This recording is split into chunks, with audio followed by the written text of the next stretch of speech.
நீலகிரி மாவட்டம் உதகையில் நாளுக்கு நாள் உறைபனியின் தாக்கம் அதிகரித்து வருகிறது. இன்று காலை குறைந்தபட்ச வெப்பநிலை 2.7 டிகிரி செல்சியஸாக பதிவானது. அவலாஞ்சி, தாவரவியல் பூங்கா, குதிரைப்பந்தய மைதானம், தலைக்குந்தா, பைன் ஃபாரஸ்ட் போன்ற இடங்களில் புல்வெளிகளில் உறைபனி படர்ந்து காணப்பட்டது. கடும் குளிரும் நிலவுவதால் காலை மற்றும் மாலை வேளைகளில் இயல்பு வாழ்க்கை பாதிக்கப்பட்டுள்ளது.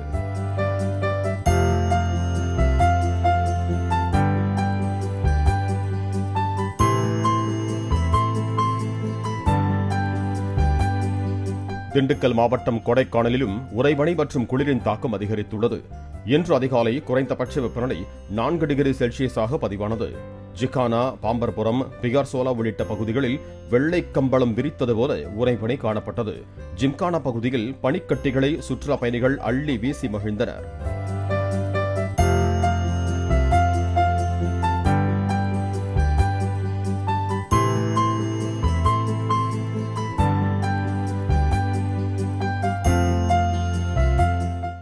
பிளே ஸ்டோர் மற்றும் ஆப் ஸ்டோரில் இருந்து பாலிமர் செயலியை QR கோடு மூலம் பதிவிறக்கம் செய்யுங்கள். செய்திகளை உடனுக்குடன் பெறுங்கள்.